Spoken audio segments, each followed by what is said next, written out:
നമസ്കാരം. അവസാനം സ്വരാജ് കേസിൽ പെട്ടിരിക്കുകയാണ്. അറസ്റ്റിലാകുമെന്നുള്ള കാര്യത്തിൽ യാതൊരു സംശയവുമില്ല. ഏറ്റവും ചുരുങ്ങിയത് 5 വർഷമെങ്കിലും ജയിലിൽ കിടക്കേണ്ടി വരും. അത്രയും കൃത്യമായ കുറ്റകൃത്യമാണ് നമ്മുടെ പ്രിയപ്പെട്ട സ്വരാജ് ചെയ്തിരിക്കുന്നത്. അദ്ദേഹം കഴിഞ്ഞ നിയമസഭാ തെരഞ്ഞെടുപ്പിൽ തൃപ്പൂണിത്തുറ മണ്ഡലത്തിൽ നിന്ന് തോൽക്കാൻ കാരണം എന്താണെന്ന് ചോദിച്ചാൽ വളരെ ക്ലിയറാണ്. അതിന് ഏറ്റവും പ്രധാനപ്പെട്ട കാരണം വന്നിരിക്കുന്നത് അദ്ദേഹം നടത്തിയ പ്രസംഗമാണ്.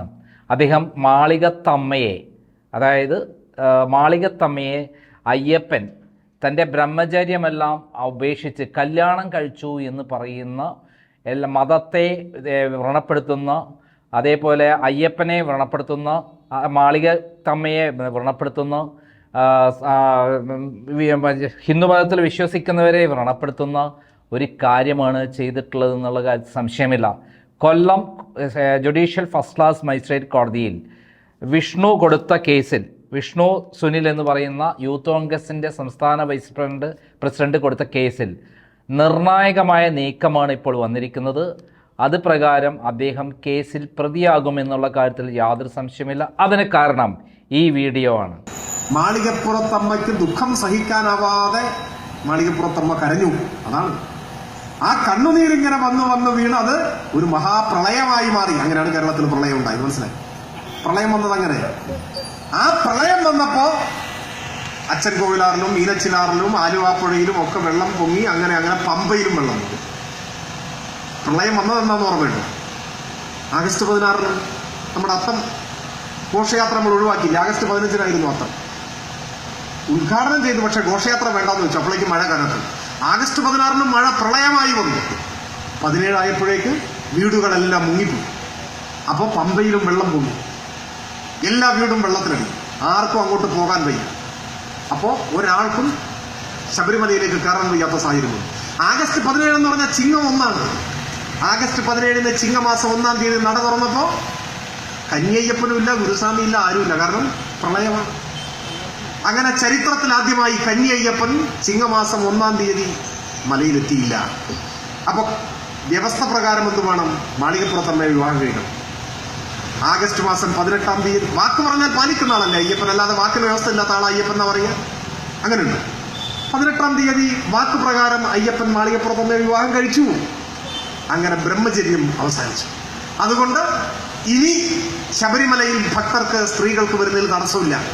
കാര്യങ്ങൾ ഇങ്ങനെ ആയതുകൊണ്ട് ജഡ്ജി ദീപക് മിശ്രയെ കൊണ്ട് അയ്യപ്പൻ തന്റെ ഹിതപ്രകാരം വിധി എഴുതിയപ്പോൾ ഇനി സ്ത്രീകൾക്ക് വരാം എന്ന് വിധിയിൽ എഴുതി ചേർത്തു. അങ്ങനെയാണ് വിധി വന്നിട്ടുള്ളത്. കേട്ടല്ലോ വീഡിയോ. അതായത് 2018 പ്രളയം കാലത്ത് നമ്മുടെ പെരിയാറിലും അച്ചൻകോവിലാറിലും ഒക്കെ തന്നെ കരകവിഞ്ഞൊഴുകുകയും അവസാനം പമ്പയിലും കരകവിഞ്ഞൊഴുകി. അതിന് കാരണം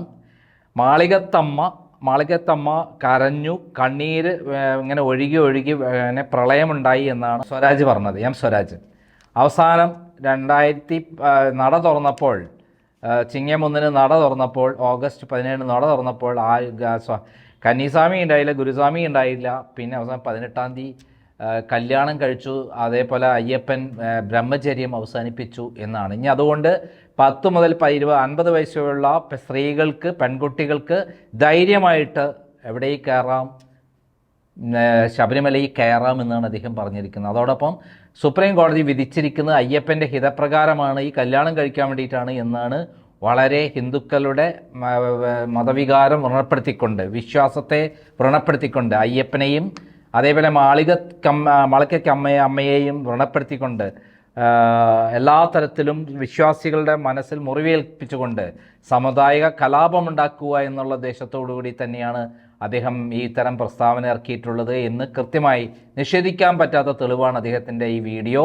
അതിൽ നിന്ന് ഒഴിഞ്ഞു മാറാൻ അദ്ദേഹത്തിന് പറ്റില്ല. ഉറപ്പായിട്ടും ഈ കേസിൽ അദ്ദേഹം ശിക്ഷിക്കപ്പെടുമെന്നുള്ള കാര്യത്തിൽ സംശയമില്ല. നമുക്കറിയാം 2018-19 ഇങ്ങോട്ടുള്ള കാലഘട്ടത്തിൽ ഇവിടെ നവോത്ഥാന മതിൽ കെട്ടാൻ വേണ്ടിയിട്ടും നമ്മുടെ ശബരിമലയിൽ പെൺകുട്ടികളെ 10 വയസ്സിന് മേലുള്ള പെൺകുട്ടികളെയും 50 വയസ്സിന് താഴെയുള്ള സ്ത്രീകളെയും കയറ്റാൻ വേണ്ടി എല്ലാ തരത്തിലും പോലീസ് സംവിധാനങ്ങൾ ഉപയോഗിച്ച് എന്തെല്ലാം വൃത്തികേടുകളാണ് പിണറായി വിജയൻ നടത്തിയിട്ടുള്ളത്. ആ പിണറായി വിജയൻ ചെയ്തിട്ടുള്ള ശബരിമലയിൽ ചെയ്തിട്ടുള്ള കൊടും ക്രൂര കൃത്യങ്ങൾക്ക് ഇപ്പോഴിതാ തിരിച്ചടി വന്നുകൊണ്ടിരിക്കുകയാണ്. ഘട്ടമായി ഓരോരുത്തർ അറസ്റ്റ് ചെയ്യപ്പെടുകയാണ്. ആദ്യം ഉണ്ണീകൃഷ്ണൻ പോറ്റി അറസ്റ്റിലായി, പിന്നീട് പത്മകുമാർ അറസ്റ്റിലായി, പിന്നീട് ഇങ്ങോട്ട് അടുത്ത ആളാരാ അറസ്റ്റിലായത്, അടുത്തത് വാസു അറസ്റ്റിലായി, ഇപ്പോൾ ഏറ്റവും അവസാനം അറസ്റ്റിലായി വിജയകുമാറാണ് അറസ്റ്റിലായത്. ഇനി ശങ്കർദാസ് അറസ്റ്റിലായി. അടുത്തത് നമ്മുടെ കടകംപള്ളിയിലേക്കാണ്. കടകംപള്ളി കഴിഞ്ഞാൽ നേരെ പോകുന്നത് ആരിലേക്കാണ്? നേരെ പോകുന്നത് പിണറായി വിജയനിലേക്കാണ്. പിണറായി വിജയൻ ഏതെല്ലാം പുണ്യനദികളിൽ മുങ്ങിക്കുളിച്ചാലും ഏതെല്ലാം തരത്തിൽ പാപപരിഹാരം ചെയ്താലും ഈ കേസിൽ നിന്ന് രക്ഷപ്പെടുകയില്ല. അപ്പോൾ അതോടൊപ്പം തന്നെ അദ്ദേഹത്തിന് എല്ലാ തരത്തിലും ഇത്തരത്തിലുള്ള വൃത്തികേടുകൾക്ക് കൂട്ടുനിന്നു കൊടുത്ത, ഇവിടെ സമൂഹത്തിലുണ്ടായിരുന്ന എല്ലാ വിശ്വാസങ്ങളെയും ഹനിച്ചുകൊണ്ട് ഇത്തരത്തിൽ വൃത്തികേട് കാണിച്ച എം സ്വരാജും അകത്താകും.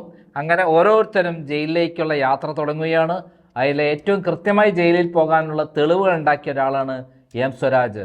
അദ്ദേഹത്തിന് നിയമം അറിയാവുന്ന ഒരാളാണ് എന്നാണ് മനസ്സിലായി. ദേശാഭിമാനിയുടെ എഡിറ്ററായി പ്രവർത്തിക്കുന്ന ഒരാളാണ്. അദ്ദേഹത്തിന് കൃത്യമായി ജയിലിലേക്ക് പോകാനുള്ള വഴി അദ്ദേഹം തുറന്നു വെച്ചിട്ടുണ്ട്. അതിലെന്തായാലും അദ്ദേഹത്തിന് മാറ്റമുണ്ടാകില്ല എന്നുള്ളതാണ് നിയമം പഠിച്ചിട്ടുള്ള ഒരാൾ എന്ന രൂപത്തിൽ ഞാൻ പറയുന്നത്. 153A 295B അങ്ങനെയുള്ള വകുപ്പാണ് ഉള്ളത് എന്നാണ് ഞാൻ മനസ്സിലാക്കുന്നത്.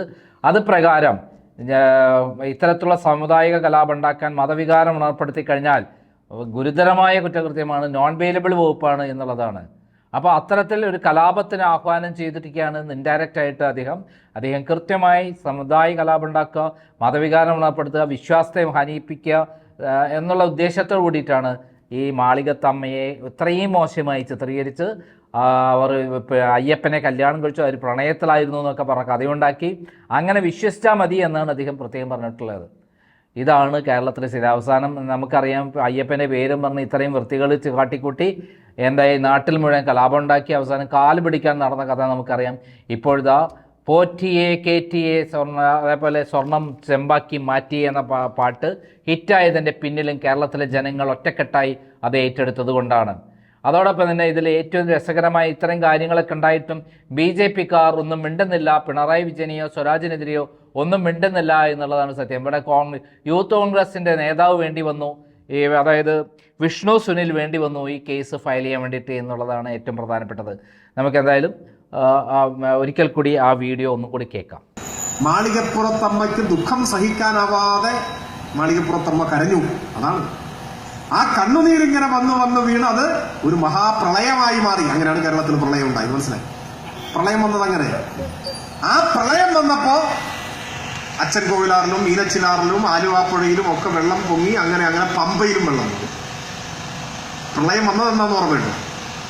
ആഗസ്റ്റ് 16 നമ്മുടെ അത്തം ഘോഷയാത്ര നമ്മൾ ഒഴിവാക്കിയില്ല. ആഗസ്റ്റ് 15 അത്തം ഉദ്ഘാടനം ചെയ്തു. പക്ഷെ ഘോഷയാത്ര വേണ്ടെന്ന് വെച്ചു. അപ്പോഴേക്ക് മഴ കനത്തു. ആഗസ്റ്റ് 16 മഴ പ്രളയമായി വന്നു. 17 ആയപ്പോഴേക്ക് വീടുകളെല്ലാം മുങ്ങിപ്പോയി. അപ്പോൾ പമ്പയിലും വെള്ളം പൊങ്ങി. എല്ലാ വീടും വെള്ളത്തിലടി. ആർക്കും അങ്ങോട്ട് പോകാൻ വയ്യ. അപ്പോൾ ഒരാൾക്കും ശബരിമലയിലേക്ക് കയറാൻ വയ്യാത്ത സാഹചര്യം. ആഗസ്റ്റ് 17 എന്ന് പറഞ്ഞാൽ ചിങ്ങം 1 ആഗസ്റ്റ് 17 ചിങ്ങമാസം 1 തീയതി നട തുറന്നപ്പോൾ കന്യയ്യപ്പനും ഇല്ല, ഗുരുസ്വാമി ഇല്ല, ആരുമില്ല. കാരണം പ്രളയമാണ്. അങ്ങനെ ചരിത്രത്തിൽ ആദ്യമായി കന്യയ്യപ്പൻ ചിങ്ങമാസം 1 തീയതി മലയിലെത്തിയില്ല. അപ്പൊ വ്യവസ്ഥ പ്രകാരം എന്ത് വേണം? മാളികപ്പുറത്തമ്മയെ വിവാഹം കഴിക്കണം. ആഗസ്റ്റ് മാസം 18 തീയതി വാക്ക് പറഞ്ഞാൽ പാലിക്കുന്ന ആളല്ലേ അയ്യപ്പൻ. അല്ലാതെ വാക്കിന് വ്യവസ്ഥ ഇല്ലാത്ത ആൾ അയ്യപ്പൻ എന്നാ പറയുക? അങ്ങനെയുണ്ട്. 18 തീയതി വാക്ക് പ്രകാരം അയ്യപ്പൻ മാളികപ്പുറത്തമ്മയെ വിവാഹം കഴിച്ചു. അങ്ങനെ ബ്രഹ്മചര്യം അവസാനിച്ചു. അതുകൊണ്ട് ഇനി ശബരിമലയിൽ ഭക്തർക്ക് സ്ത്രീകൾക്ക് വരുന്നതിൽ തടസ്സമില്ല. കാര്യങ്ങൾ ഇങ്ങനെ ആയതുകൊണ്ട് ജഡ്ജി ദീപക് മിശ്രയെ കൊണ്ട് അയ്യപ്പൻ തന്റെ ഹിതപ്രകാരം വിധി എഴുതിയപ്പോൾ ഇനി സ്ത്രീകൾക്ക് വരാം എന്ന് വിധിയിൽ എഴുതി ചേർത്തു. അങ്ങനെയാണ് വിധി വന്നിട്ടുള്ളത്.